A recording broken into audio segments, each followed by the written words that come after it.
Good morning. Greetings of peace. And to our Australian brother, good day, mate. It's my great honor and pleasure to welcome each one of you. This is a very auspicious occasion. Our brother Charlie flew in after 17 hours of flight to DFW. He's spending 24 hours with us. So how fortunate we all are that we get to be a part of that 24-hour. I don't know how many of you saw our flyer for this program, but it gives a little bit about the bio of our brother Charlie. He's not only the brother Charlie of the Brahma Kumaris, but he's the brother Charlie of the world. His small biography, as we printed, it's just the tip of the iceberg. It says, Charlie Hogg is an international lecturer, a motivational speaker, and the national coordinator of the Brahma Kumaris Raj Yoga Centers in Australia. He has been practicing meditation for over 52 years and has explored in depth the ultimate spiritual intelligence that comes from knowledge of the true self and the power of the soul. He's inspirational in bringing practical spirituality into everyday life. And the topic he will be addressing is a future without fear. I don't think there's anybody in this room who has not feared what is going on in our world and continues to be fearful of the events in our world. So this is a topic that we all are familiar with. And Brother Charlie, the world traveler, the world ambassador for the Brahma Kumaris, such a wonderful, in-depth speaker. He goes around the world with his message of love and peace and gives the courage to souls to understand what is going on in our world and to understand what's going on in our personal world and how to make it all fall in place. So it is my great pleasure to introduce our wonderful speaker, our brother Charlie.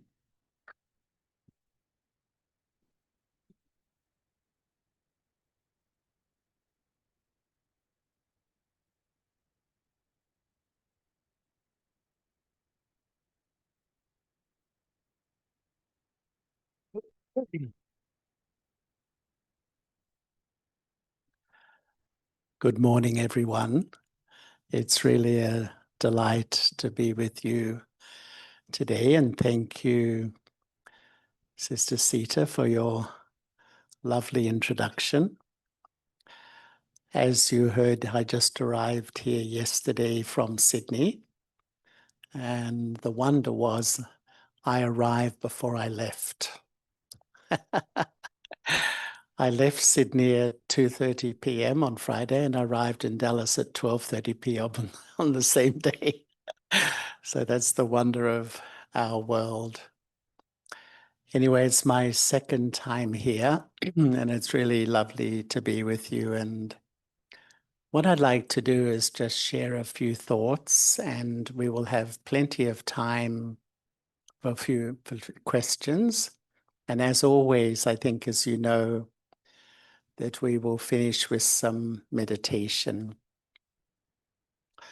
There's some say that there's two prime emotions in life, love and fear. Each one of us sitting in this room knows how absolutely paralyzing fear can be. Is that true? But on the other hand, each one of us has had the experience of how life-changing love can be too. And some say that love is letting go fear.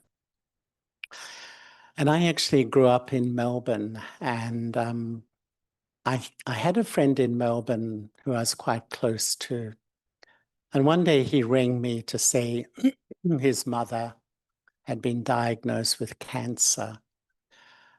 And his mother was such a sweet lady, but she would always describe herself as a little bit anxious, a little bit nervy, fearful, which I think a lot of us feel in life. And then a few years later, he rang me and said that she is terminal. She's not going to survive.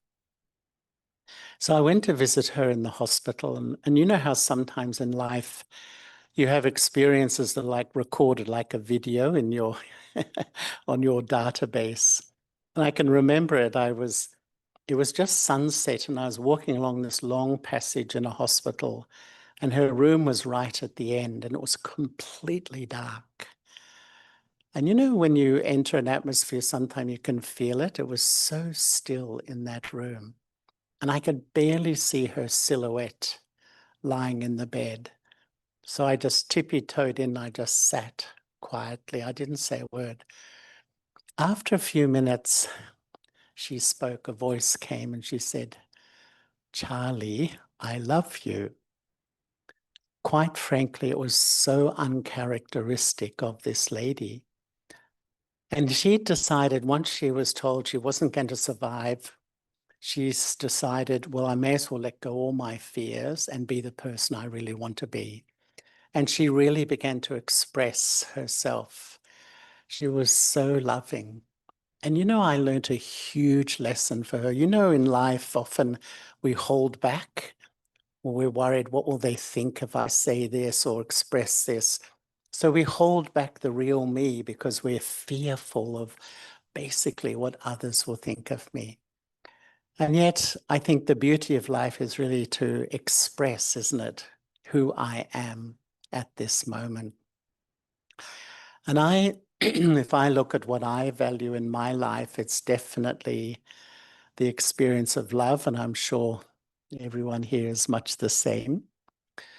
And what I love about spirituality is that spirituality teaches you how to reflect on yourself. It's this gentle observation to learn about who I am. And my observation is that when my heart is really full of love, I feel very easy. You know that sweet feeling when you just feel very laid back, very easy, content, I would say, relaxed, and definitely my attitude towards others is a lot more compassionate and understanding. To me, the most powerful thing in life is a loving heart. A loving heart can break down barriers, heal, fill empty hearts, heal hearts in pain. It's so powerful. But on the other end of the spectrum, the millisecond fear grips the mind. The heart begins to palpitate, the stomach churns, the adrenaline just churns through my system. We become wired in that way. Just as love is the seed of so much positive emotion, you can say fear is the seed of so much negative emotion. We all know it. I feel tense, I feel stressed, I feel anxious. And you know how the mind starts to imagine, all that wild paranoia that the mind starts to create all these ideas. I can't relax, I can't concentrate, I can't sleep. And so fear has a huge impact. And one thing I've been fascinated by in recent years is how my mind affects my body. The relationship, the psychosomatic relationship between my thinking and feeling here and what transmits to my body. There's a huge amount of research of the relationship of fear and the heart. And if I was to say to you now, there's a fire in this building, what's the first thing that would happen? Because before we all go for the boom, boom, boom, boom, boom, boom, boom. That's the first response, isn't it? Fear just triggers the heart. If every single day I wake up in the morning and I have fear of a family member, their opinion or their attitude to me, If I go into the workplace and I have fear of my performance, am I going to be good enough? Am I going to make it? Will people appreciate me? All of that fear is putting pressure on here. And this is just a little pump, and at some time it will break down. And this is why really I think we are at a time in this world, if I don't invest time in my spirituality, time to really care for me and my emotions and my internal well-being, then I just become a puppet dancing to the tune of all the stress and the exponential anxiety in our world. You know, anxiety is just going like this in our world at the moment. What is fear? Fear is an emotion experienced in anticipation of danger, evil, or pain, whether real or imagined. You know, in the old days, the belief was it was genetic. You got it from mum and dad. But for a long time now, it's realized that fear is directly related to past experience. And I was sent one of those viral videos. You know how people send you YouTube videos? Quite frankly, I hardly ever watch them. But I was sent one a few years ago of a little tiny girl, not even big enough to walk, in Kolkata. And she was sitting with a king cobra. And the cobra had taken all the poison, had the poison taken out of its mouth. And there's this little girl, little angelic face. I'm looking down the, you know how cobras have that wings. It was over this little girl and it was attacking her face. And she just had this big smile on her face. And after a while, she goes like this at the cobra, you know. It's amazing to watch because after 2 minutes, the cobra backs off. And the cobra running and this little girl crawling after the cobra. What's amazing about that video is she had no recorded fear. You know, it's not an AI video. It wasn't made up. It's actually a real thing. Because often we are taught to be afraid. Society, parents say, don't go here, don't do this, don't. And sometimes with good reason, because we live in such a world which we know. And once I was actually in South Africa, and I was giving a little talk somewhere, and the person we were talking about these things put up their hand and said, how much fear is real and how much is imagined? My answer was, I wouldn't have a clue. And he said, I Googled it. And as you know, all truth lies on Google these days. And he said around 90% of fear by research is imagined. That's what anxiety is that we've had an experience and then we imagine maybe this, maybe that. And fundamentally, every time you feel afraid, out of 20 times, only one is perhaps real. So we are creating this fear in my life. We have this sort of way of creating anxiety about so much happening. I've been on a spiritual path for 50 years, and I feel that life needs a balance. We need time for family. We need time to look after our career and our work. But more than ever, I need time to care for me. Otherwise, we all know what happens, don't we? We all know the thoughts, the fears, the anxieties, the depression. And sometimes we even think, goodness gracious, what's happening to me? Because it didn't just happen like this before. We have to give time to the self. And one of the emotions that we have to learn to manage, and I would say spirituality helps us manage the emotion of fear. And I just want to share perhaps 3 types of fears. And perhaps as we begin to practice spiritual things, we start to reduce the power of that fear over me. Otherwise, we're all victims dancing to the tune of all these programmed fears within us. The first type I like to call physical fears, which are fears of, loss of wealth and possessions and material things, fears of health, old age, illness, we'd say pretty normal fears in life today. So many fears, but at the heart of physical fears is the fear of loss. Fundamentally, perhaps at the heart of the fear of loss is the fear of loss of this body.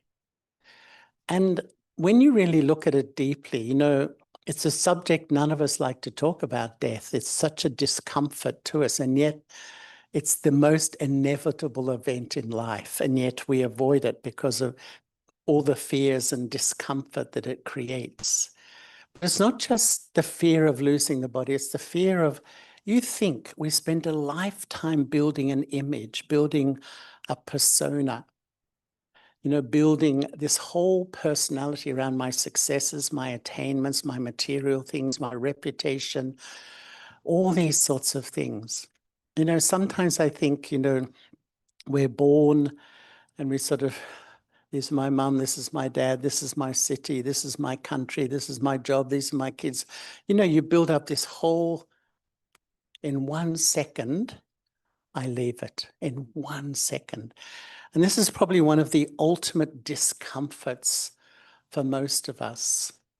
And this is where I think one of the first steps on this spiritual journey, this deep journey to really learn about myself and learn about the reality of life, is that there's only change going on. What do they say? The only permanent thing in life is change.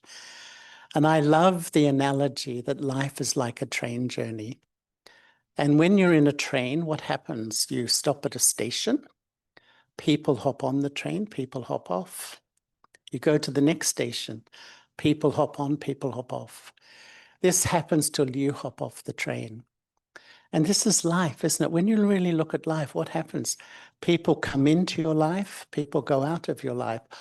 Wealth, possessions come into your life, they go out of your life. Roles, responsibilities, they come in, they go. Can I hold on to anything? Life is the train. And in a way, wisdom is learning how to love it, engage with it, enjoy. But as soon as I attach my heart and say, you are mine, this is mine, I build fear into my own life. And this is why really at the heart of so much of the physical fear is dependence. The more I depend on someone or something, I fear losing that which I'm dependent on. And a lot of us will say, well, that's life, isn't it? We do feel insecure, and when we feel insecure, we then become very dependent to give me a sense of security. But what does spirituality say? Spirituality says, what is eternal in all this change? What is constant in all this change, which we experience every day, every month, every year of our life? It's the self, it's the consciousness, it's the soul. And this is why the first sort of, or the second step, the first really being that there's nothing but change going on. The second step is to really know the permanent self, the eternal self. And this is really when I begin the journey of meditation. And when I start to look inside to say, well, who am I really? I don't know about you, but I find it absolutely astounding that a lot of us are so educated. How many years do we go to school and university? Like 20 years sometimes. We know everything about the world out there. We are so uneducated about the world in here. So when a little thing happens in life, we drop our bundle and we just get totally confused and disturbed. Internally, I see there's 3 personalities. 2 of them increase fear. 2 of them make me feel very anxious to the point I have difficulty sleeping, etc. But one of them liberates me, starts to liberate me from my own habit of dependence and fear. The first personality I call the I of arrogance or the I of superiority. And this personality takes this whole sense of self from all the labels of this body. Who am I? I take myself, you know, by my my age, my nationality, my religion, my culture, my color, all of these things. What's common to all of them is they're all temporary. They are all temporary.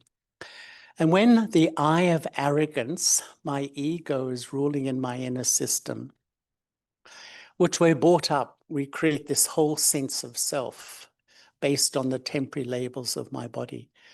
I compare with others, and consciously or subconsciously, I think I am better, I know more, I am right. You know that thing? The way I see life is right.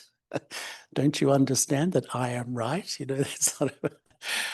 But when it comes into my feelings, when my ego is sovereign in my inner system, that's when I feel so easily insulted, disrespected, not valued, excluded, sensitive. Anyone sensitive here? Wow, I'm impressed. Dallas must be the world leader. I think we're all a little bit sensitive, aren't we? This is my ego, you know, when these feelings are coming. And so when my ego is sovereign inside, which this is how we're brought up, that I'm this and I identify with all these temporary labels, then I have this fear that people will see through my facade and see I'm not so confident, I'm not as good as I look. Or I fear of living up to the expectations. People have expectations, and I'm putting this internal pressure on myself. So sow the seed of a false identity, and so much fear begins to emerge. But actually, my ego is really a front for the second I would say, which is the I of inferiority, the I of lack of self-respect, or the ego of inferiority. And this I also takes its whole sense of self from the labels of my body, compares with others, but thinks others are better, others know more, others don't love me, others don't value me, others don't respect me. This goes around inside my head, whether real or imagined. And then it comes into my feelings and I start to feel hopeless about myself. To me, as I move around, talk to people, there's an epidemic of hopelessness in our world. On the surface, we look great. You know, we know the right things to say, but inside sometimes we feel quite hopeless about myself and my life. So sometimes I feel hopeless, inadequate, unworthy, inferior, I would say depressed. And in psychology, depression is like a deep sadness that my dream in life to be loved and valued hasn't happened. But in spirituality, depression is like a mourning for the loss of my true identity. I'm living my life, but who am I really? So what happens when my mind, which is mostly when I am body conscious, I think I'm these temporary labels, the two children of ego and lack of self-respect, are ruling in my inner world. One day you're up, you're great. The next day you're down. You know, 1 minute you're up, you're feeling good, one word, one comment, and you crash. Is it comfortable living life like that? It's not a comfortable feeling. And this is why spirituality says to reconnect with the original I. I am a soul. The soul is a wonder. The soul exists, but it's just a point. And in mathematics, when they describe a point, it exists but has no length, breadth, or width. The soul is non-physical. The consciousness is non-physical. The soul enters the body and sits around the pituitary gland in the front of the brain. It's the consciousness. And then it adopts the labels and it acts through this body. And eventually the soul is going to leave this body. I, the soul, am eternal, immortal, non-physical. And the wonder is, all the religions, what do they all say? We are a brotherhood of man or sisterhood of whatever. The soul has no label. The soul has no nationality, no religion, no culture, no color, none, all the things that divide us. And look at what the world is like at the moment because we've forgotten who we are. And this is really when I become soul conscious, which is really the first main step on the spiritual journey, to actually begin to redevelop a relationship with the self. Why do we have the world we do? There's a million reasons, but do you know what I feel? Because the first relationship in life of 8 billion human beings is so damaged. And when you have 8 billion human beings with a damaged relationship with me, it flows into my health, it flows into the family. Look what's happening in our families. It flows into our societies, it flows into our institutions.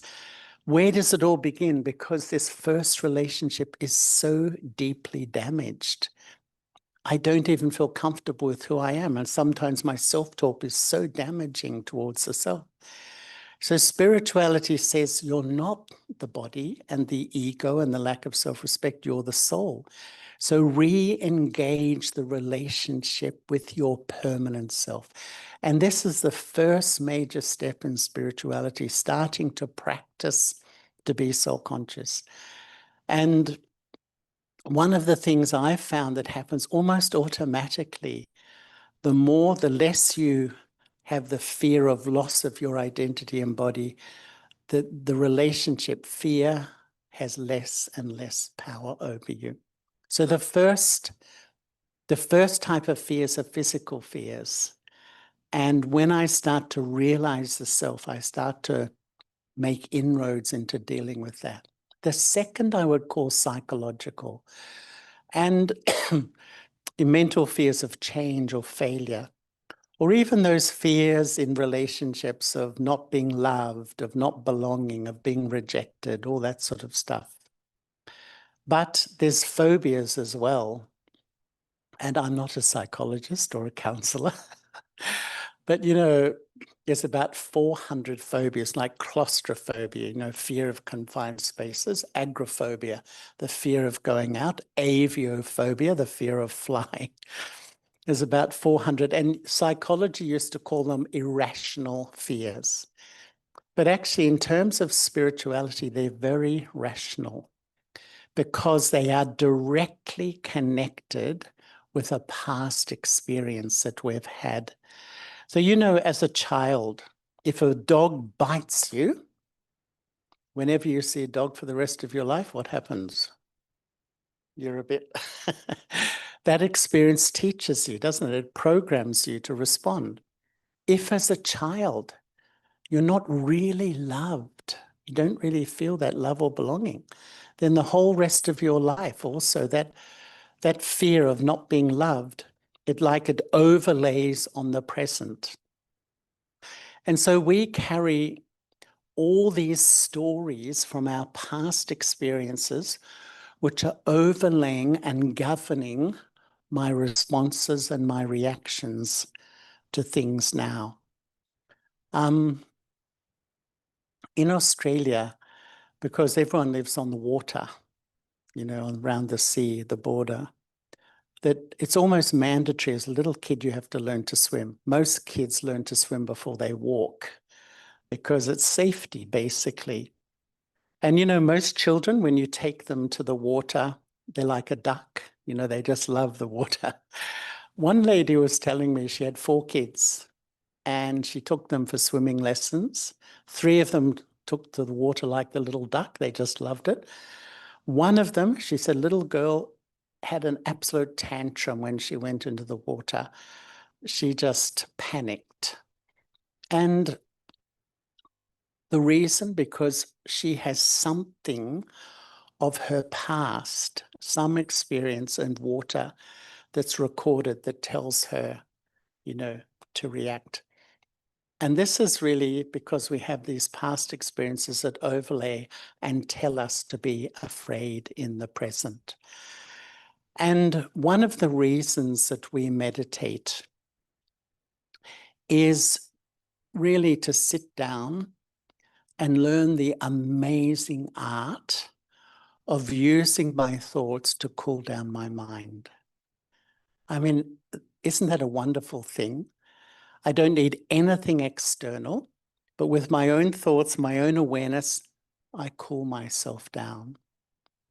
That's the first thing. The second is to clean the past sitting in my memory track. All these stories of fear, etc., that are sitting there that overlay and influence my reactions to absolutely everything.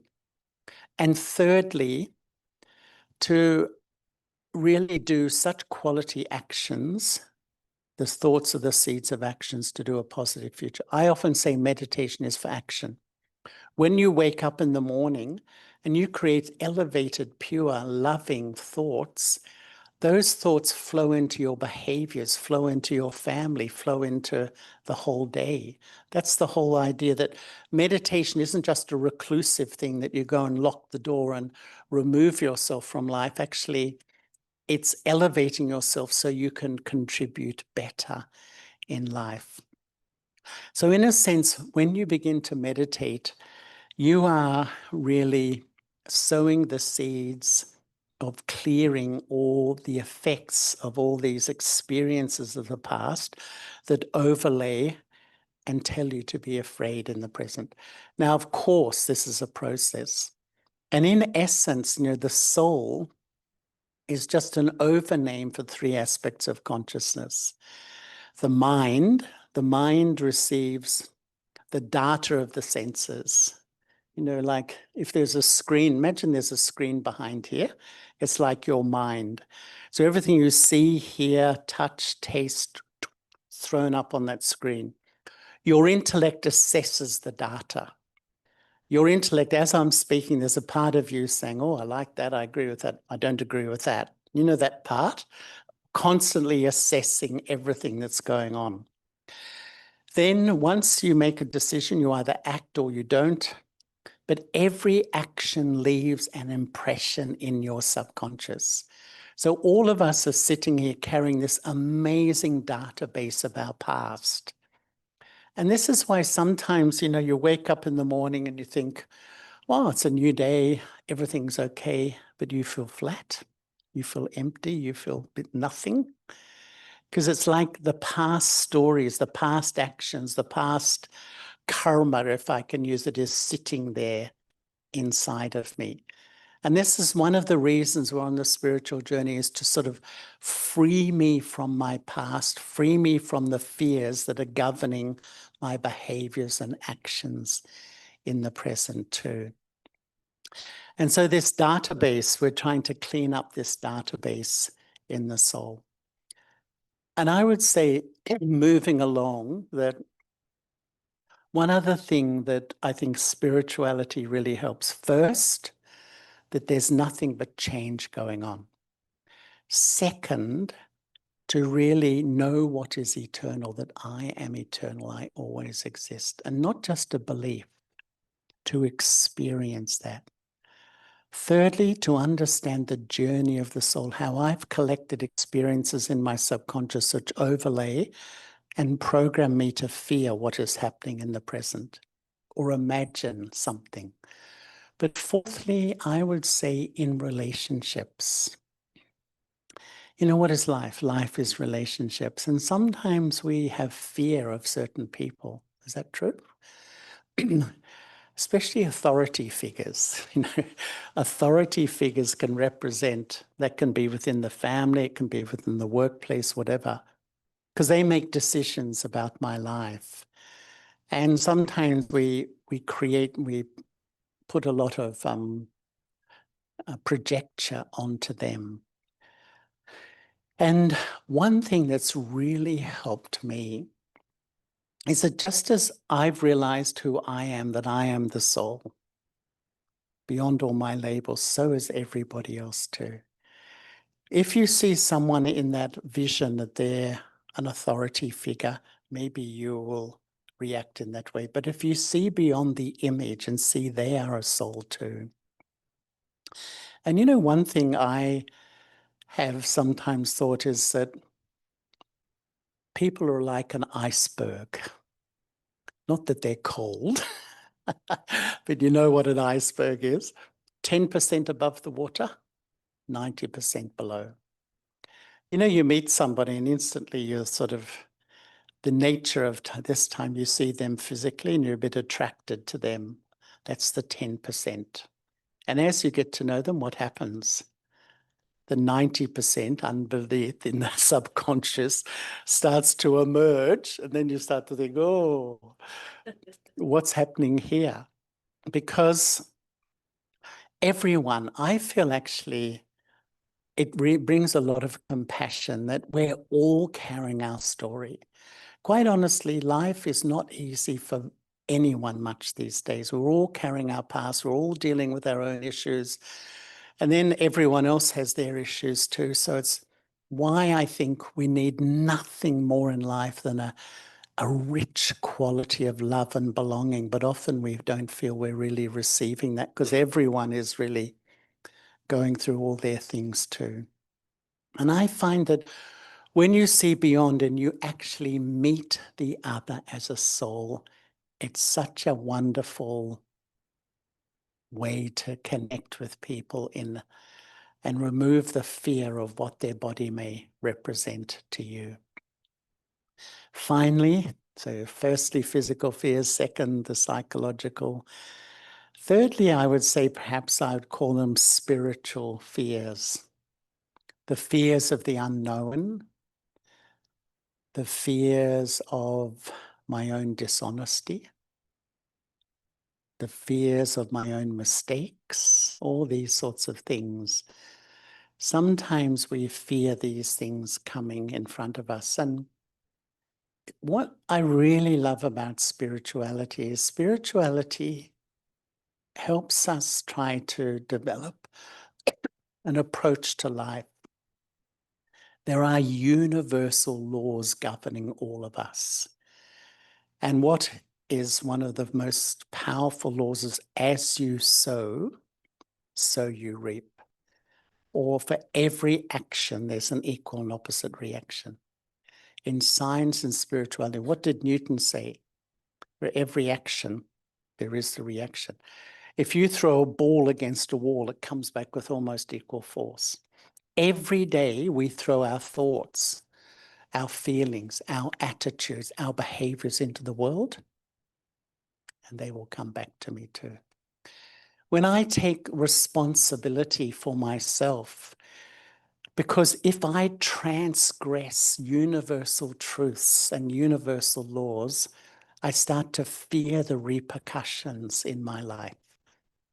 And once I was running a seminar in a country, and I'm not sure the right language for this. I don't like this language, but unfortunately it's the language, it's what they call a third world country.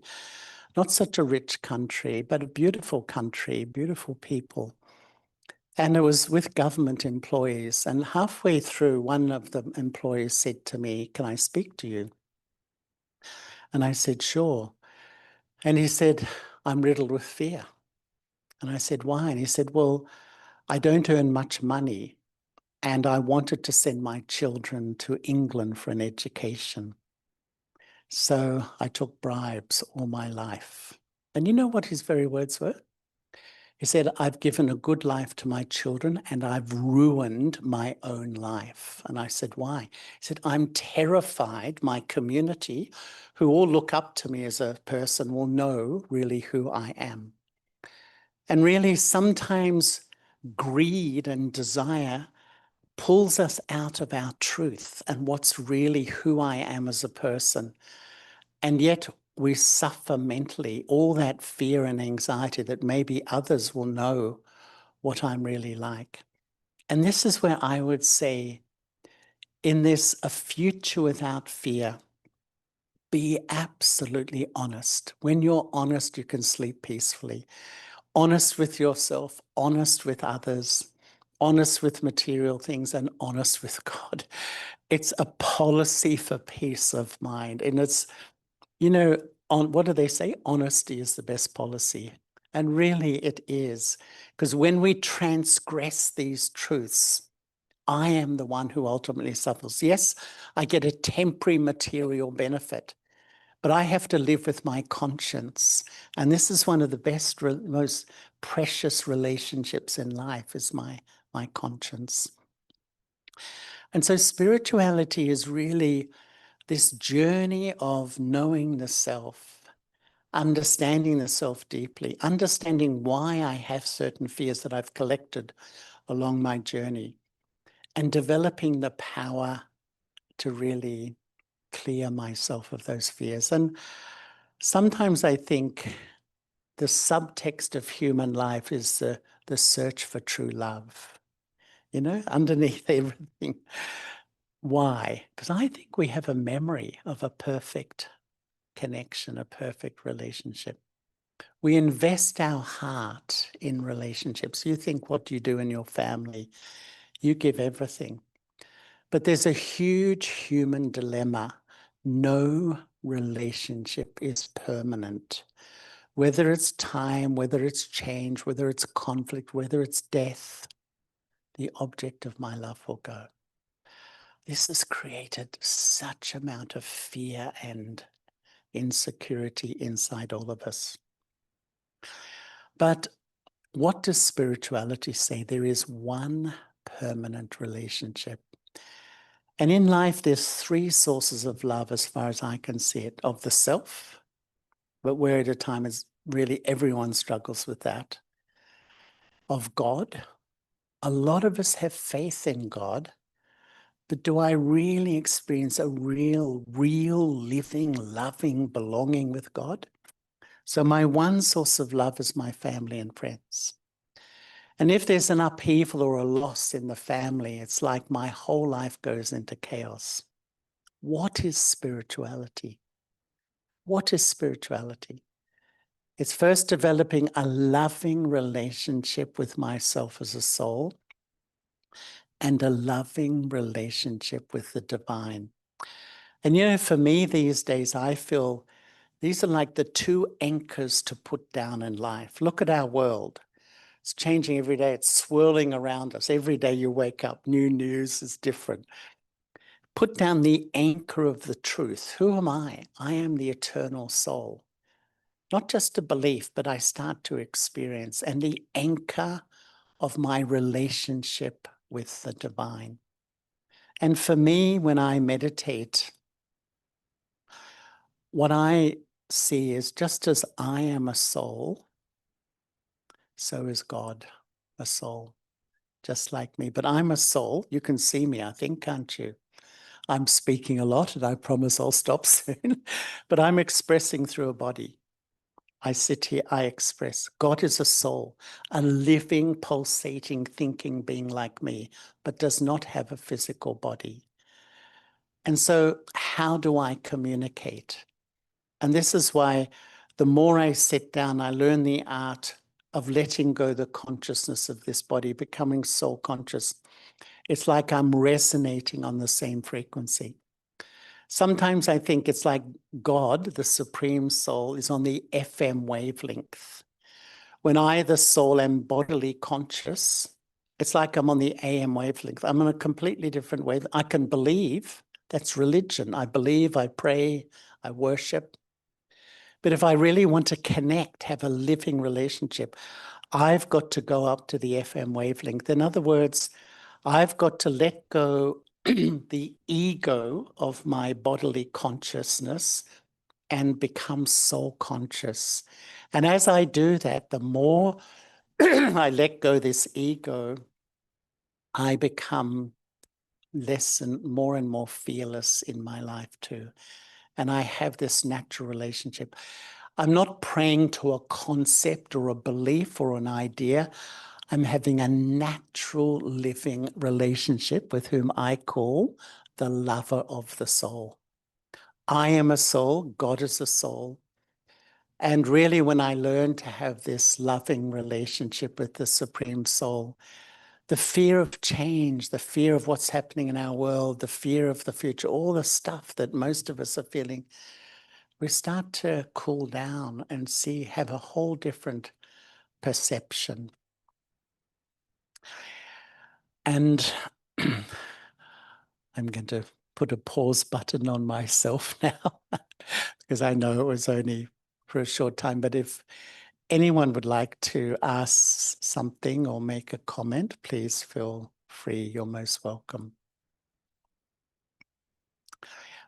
But my last sort of thoughts, I just feel it's so important at this time to have a regular practice. Not just turn up and listen to a talk, turn on YouTube, listen to something. Yes, it feeds me with ideas, but the practice makes you strong. The practice gives you internal power and transformation. And I know for me, I've been a daily meditator for 50 years. I never miss. And I've seen how much I've changed. Still got a way to go. But it just takes you back into a sweet place inside where you feel quite comfortable with who you are. You have this relationship with God, and as things happen out there, all the stuff, one day people love you, the next day they don't love you. One day things go right, the next day things go wrong, and you can keep your equilibrium in all the change of life. Is it possible? Possible? Yeah. Wow. It's really possible. And I feel the message of this time is do something for myself on a regular basis. Learn how to sustain your heart and your mind with spirituality. So, I don't know, we've got a few minutes for some questions. I'm looking at Sita, who's... Anyone? Yes, please. Well, I think you've already answered this question. But one of the things that I struggle with is not really fear of the world, but it's just grief sometimes when something really, like let's just pedophilia or sexual abuse, or especially when it gets close to me. And sometimes I can't detach from that. I feel myself, as much as I meditate. And I'm just kind of wondering if you have any suggestions on how to handle kind of that deep grief that this world sometimes is about, Yes. I think it's possible to have total compassion without the sorrow. And in a way, that's a beautiful spiritual state, because we should be reaching out to our fellow human beings and understand, I travel heaps, and the things I see in the world, what's happening is just extraordinary. Like we all do, and we read it in the news, but I feel, how does God see it? Does God have grief? I don't think so, but God has total compassion. Now, we're not God, but I really feel, and I'm going to say a word that is sometimes a bit sensitive, because what I've learned on the spiritual journey, you become detached, but detachment in English sounds like you're cut off, you're disconnected, you're not. No. I would always use detached and loving. In other words, you observe, you can see, you offer help, you give compassion, but you don't absorb the sorrow, because how does that help me? And how does that even help the other? They sometimes use the examples that, if a child is really sick, seriously sick, sometimes the nurse is more effective than the mum, because the nurse is not so emotionally attached to the child in that way. It's not easy, because the injustice, I spent all my teenage years on the streets demonstrating against injustice. I could tell you, I was even in jail once because of it. And then you start to see, where does it end? And I began to realize, actually, unless we change, the world will never change. We keep looking out there, but it's this, as I said, 8 billion human souls with a damaged relationship with self. That's the work. That's the work. And once even I was in the headquarters of the Brahma Kumaris in India, and Rajiv Gandhi was there. Do you remember Rajiv Gandhi? He was actually the Prime Minister of India. And his mother was assassinated and he became the prime minister. And some of us had dinner with him. And he was saying that I had so much hope that, I could bring change in this world when I took up this job. But he realized that in human nature, it's not just in India, everywhere, he said there's so much prejudice, so much discrimination. And let's be honest, we all have a bit of it. And he said, that's the real work. And I remember him saying, and that's why the Brahma Kumaris is such, these organizations doing the real work. Politics shifts the chairs on the, whatever they say. But what's the real work needed? The healing of each one of us individually. And that's what spirituality is, when each one of us in this room says, yes, I'm going to do my bit. I'm going to heal myself, and I'm going to offer love and respect to other people, even if they don't agree with me, even if they're representing a set of values that I don't perhaps agree with. Every human soul needs this. To me, that's really spirituality. But, there is a lot of things happening in the world that really touch the soul. But I think when we get spiritually strong, we can have absolute compassion. And then we become effective when we can really act on that. Thank you. Any other questions? This is your time to do so. Thank you, Brother Charlie. I appreciate after 17 hours of flying here, you have only few hours and impacted this community. Thank you very much. My question is, I think you touched a little bit with the previous question and answer. Also, you talked about AI. So I would like to request you to share your wisdom. What do you suggest to this community in this AI and technology world, what we can do?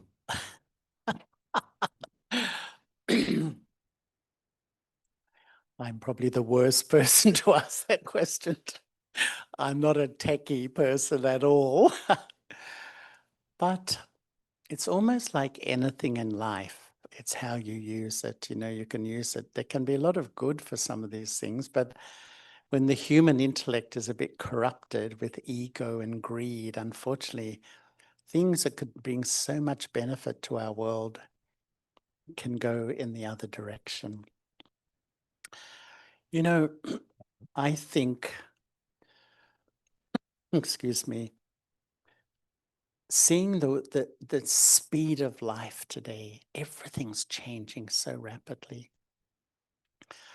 And it's all sort of careering out of control. I think a lot of us really feel that. And that's hence why anxiety is so high, because the big question in the minds of humanity is what will happen? We can see it seems like everything's crashing on so many levels.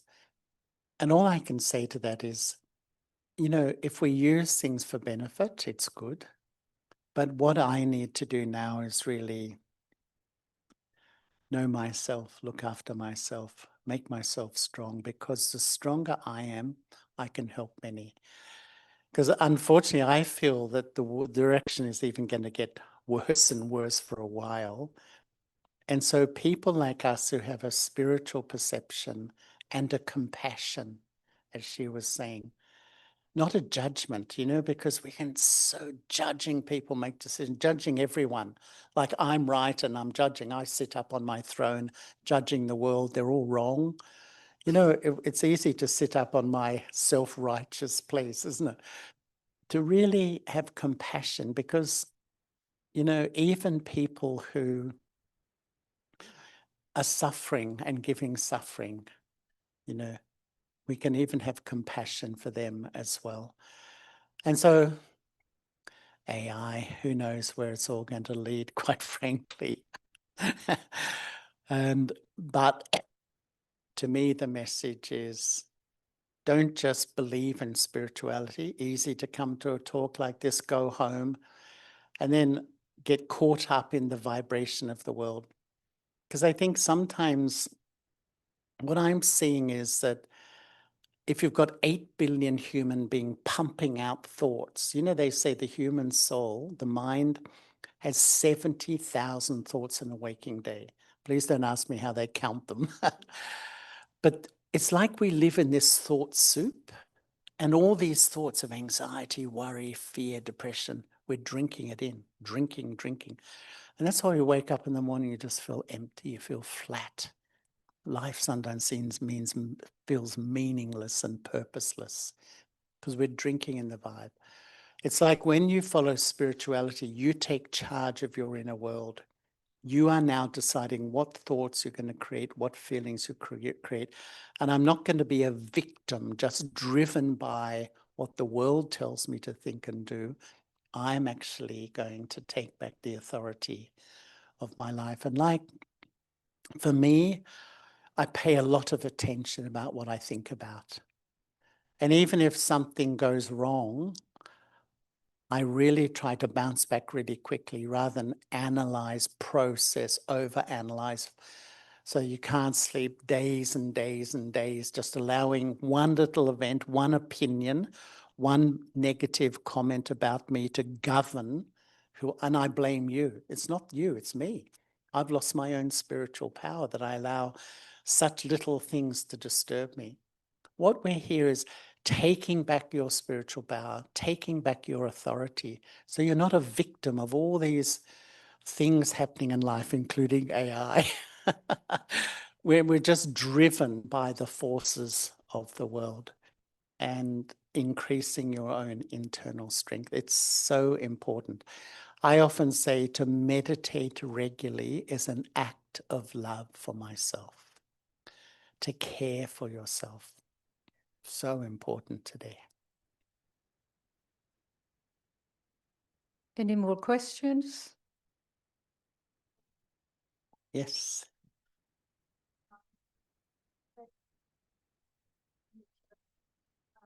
Stress and all your thoughts. How can we control the stress and the thoughts when we try to meditate, and how to get balance on not getting stressful when things are not going right around you, when you're dealing with so many people? It's not always in your control that you can handle it well. So how can we do that? There's not in my control, but my reaction to that is in my control. And that's what spirituality is about. I can't control there, but I can control my reaction to there. And if I can just say what I've learned is, imagine your inner world is like a tree. And a tree has a seed, a trunk, branches, and leaves. Your thoughts are the leaves on the top. And you know, we think so much. And when we have a negative thought, sometimes we try to cherry pick it out. And what happens then? A whole lot of other negative thoughts come. But what is feeding the leaves? What's feeding your thoughts are the branches. And these are our mental and emotional patterns. Sometimes we're paranoid. We're imagining this might happen. Sometimes we're perfectionist. Unless it's perfect, I'm not happy. But what's feeding the branches is the trunk, is your subconscious. You know, Freud said 80 to 90% of our behaviors come out of our subconscious. What's feeding the trunk is the seed, your sense of identity. And when it's false, the seed of my thinking and feeling is that I'm a temporary body. I'm a male or a female or an American or Australian or a Hindu or a Muslim or a Christian, all of these temporary identities, then that infects the whole tree, the falsehood. Sow the truth in your inner tree that I am an eternal soul. It affects the trunk, the branches, and on the top, your thoughts are so much calmer, even when there's chaos out there. I've experienced this. When you practice, you sow the seed of truth in your inner world. I am an eternal soul, a micro point of life energy, and I'm going to continue after this body.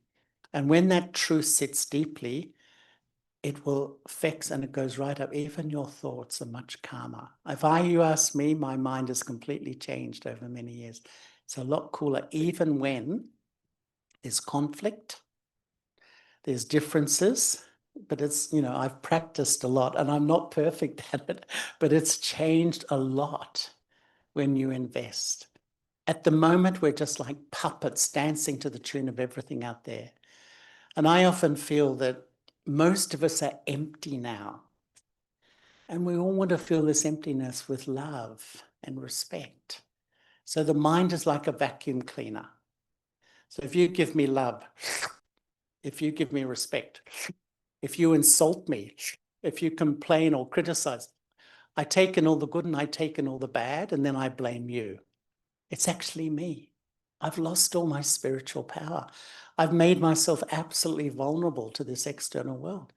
Spirituality is building yourself up so that, you know, you're present, you're connected, you're responsible, but you're not so influenced by all the moods and waves of life and people. Most of us just dance to the tune of people's moods and behaviors, you know, and then we blame them. It's not them. I've lost my spiritual strength. And that's why really the message of this time is not just enough to sort of come to a talk or meditate occasionally. A spiritual practice is where internally I pay attention during the day to who I am and observe myself and change myself. And honestly, it's a beautiful life when I do that. Thank you. Shanti.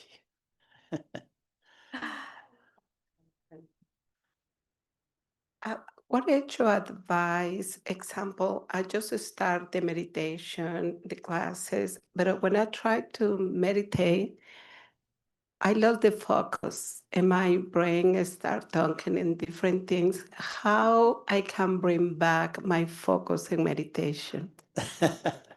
Anyone else experience that? Totally normal.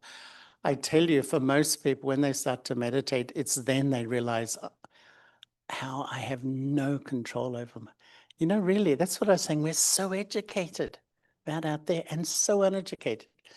If my mind just runs off in a direction, I can't stop it. I would say the natural way is two things: love and wisdom. And when you have deep truth, that begins to guide, but love gives you the power to keep your mind in the direction you want. And this is where really love, a loving relationship with the divine. I don't have to worship, I don't have to bow down. It's a natural living relationship with the lover of the soul. Love gives you so much internal strength and determination and courage and the power to face things. And when that it's not that you're just meditating on a concept.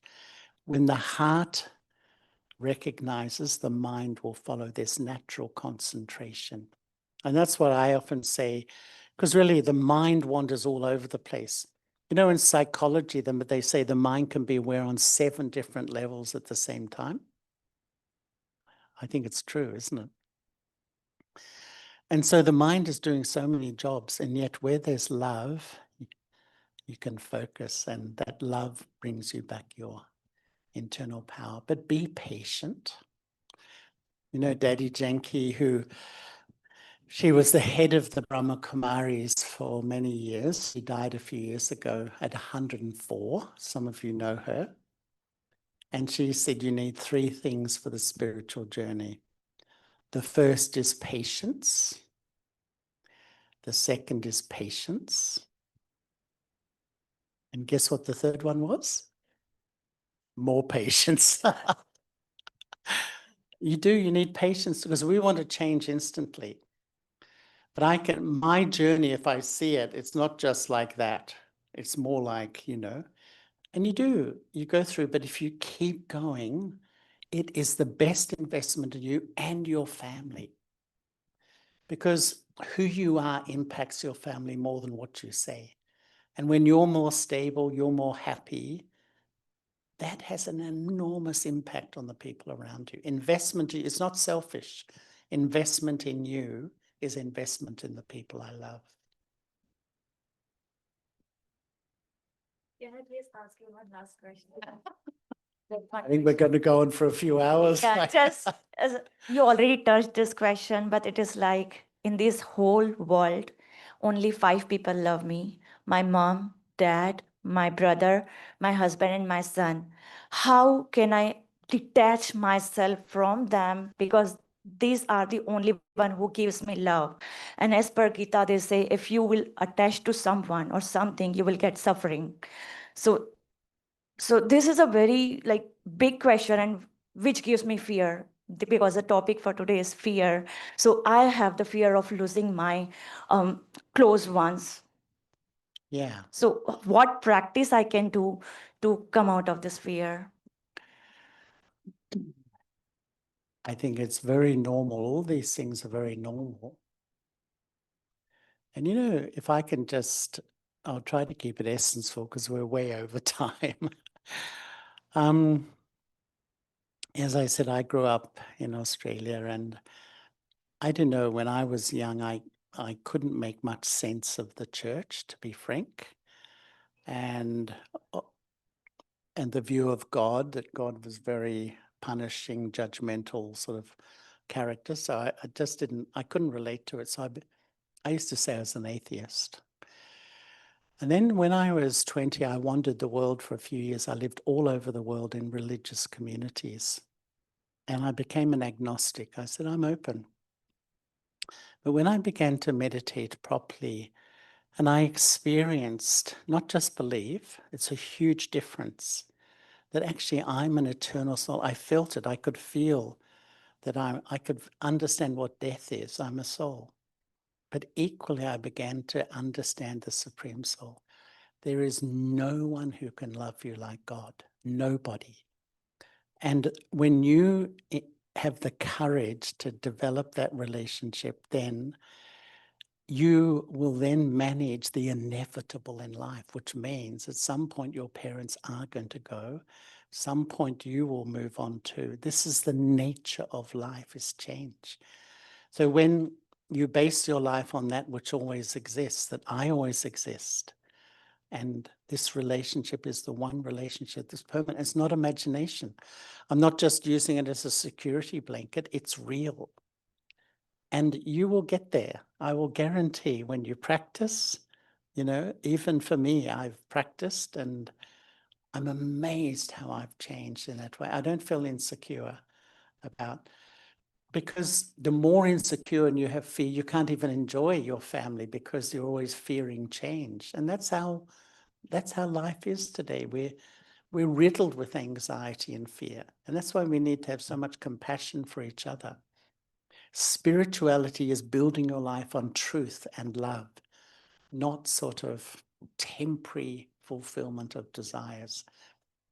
And this is what we try to learn here. And that's where I would really develop this relationship, feel that love, and I will guarantee you a lot of your fear of loss of those you love will start to lessen. It won't change overnight. That wouldn't be honest to say, but it will lessen. It's my experience. Possible? Great. Yes. One last time, any other question? Brother Charlie, on behalf of everyone. Oh, okay, sorry. One latecomer. I think if she keeps asking if there's another question, we'll be here until night. I hope we've got lunch provided for everybody. Thank you. After hearing you, it feels really good. How do you personally use spirituality to rise above life's illusion or attachment? As I say, that as we were just saying, that personally, I don't feel you can conquer dependence. Our culture is so dependent, everything. I think you can only replace it. And that's what spirituality says, that if you make your foundation that which always exists, which is who I am and this relationship with God, then you start to build a structure of strength inside so that as the world changes around you, it doesn't threaten you. Because when I have invested that that's reality out there. You know, my relationships, which are beautiful, my family, but they're temporary. My wealth, my position, it's all temporary. And if I attach my heart to that, anxiety just grows. What we're saying here, do that, be responsible, but rebuild my spirituality underneath all of that. It's absolutely possible. It's not that difficult, actually. You just have to do it. The thing is, though, the culture of our world is everything is important out there. Your image, how you look, how much money you make, where you live, all the superficial stuff is so, given respect in this world. And we get caught up in all of that superficiality. I gave a meditation course to a billionaire once. And you know what he said to me? The richer I became, the more unhappy I became. He said that in his own words. And I don't know, we all know that that's not going to make us feel happy, and yet we're caught in this cycle of sort of accumulation. It's nothing wrong with it, but I have to do the work internally as a balance as well. And what we often do is try to teach people to have the balance of three things. To look after my family, very important. My career, work, we all need an income to survive, but give time to me. And when you give time to you, you're a much nicer person in the family and a much better colleague to work with too. That's all we say here. Just give time to you, to learn about you and take responsibility for yourself. Ultimately, spirituality says, whoever I am, whatever I am, I've created. We can feel a victim of everything, blame everybody, but ultimately, whoever I am sitting here now is my creation. And that takes a bit of honesty and courage to accept. But when I do, I can change. As long as I say it's because of the government, it's because of the country, and it's because of the society, because of my family, because of a whole lot of reasons, I become powerless because I'm like waiting for all of them to change. But here we say, no, I'm going to do the work. And really the rewards are so rich. Give time to it, have a go. I think it's important. Om Shanti, Amen. Having to put a full stop to myself. We would love for you to continue, but we know how time is so precious. This is the life of a yogi, and this is what he does. Travels all over the world, shares that inner light, inner love, inner strength, and we take from him. So now he's going to need time to fill himself up back, because wherever he goes, he's constantly sharing. We thank you. We appreciate these moments. A couple of thoughts to share first. We'll ask Brother Charlie to have a minute of meditation. Second, Sister Ranjan, or center coordinator, for those of you who don't know her, will be with Brother Charlie. They'll give out a little sweet and a blessing. Third, our new course for beginners for Raj Yoga meditation starts on Monday, 5 days, either online or in the center from 7:30 to 8:30. So for those of you who haven't taken the course, or if you've taken it, come for a refresher. You're always welcome. And also, after you have taken your blessing and your little sweet, we have refreshments downstairs. Please partake. Thank you, all of you, for being here. Thank you, our beloved brother.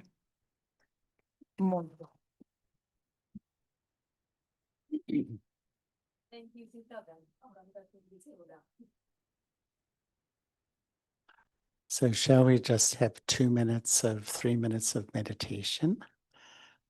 And can I just suggest we put down bags and phones and things just for a few moments?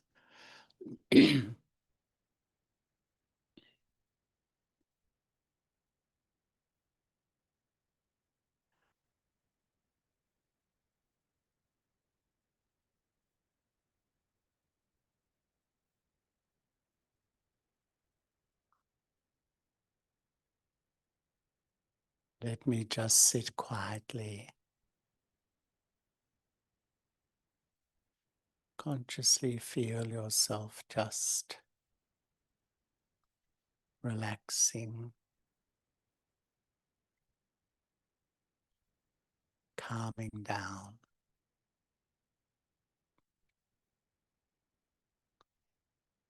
Meditation is the journey to acknowledge my fears and with wisdom and love begin to let them go.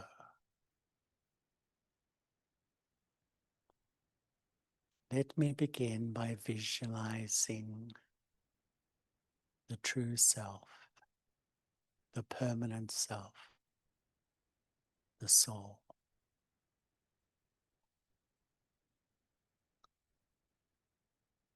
Hold the image of a micro point of life energy sitting in the front of the brain, in the center of the forehead.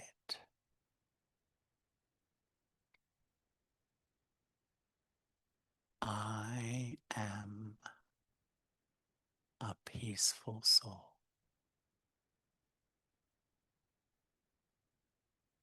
This is the eternal self that has lived before this body and will continue after this body.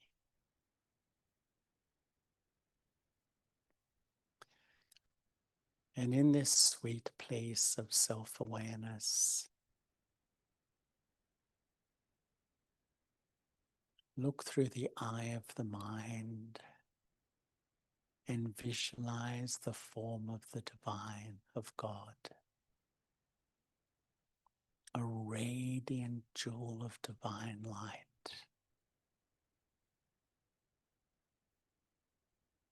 Just allow your mind to absorb in this light.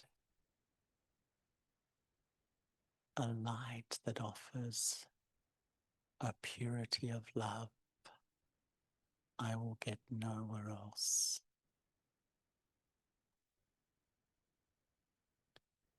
And holding this link, this connection with the divine, allow yourself to be completely loved.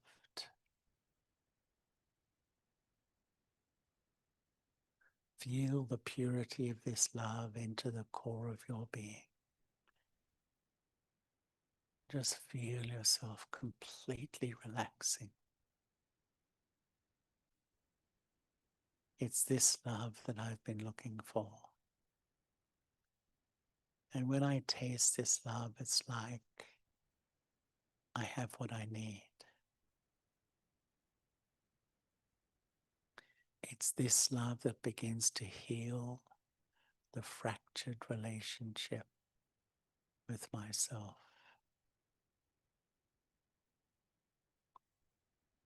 If each morning I wake, before I allow my mind to think about what I have to do, what happened yesterday, let me just sit quietly, reconnect with my eternal, original self, the soul, and remember the eternal beloved, the Supreme Soul.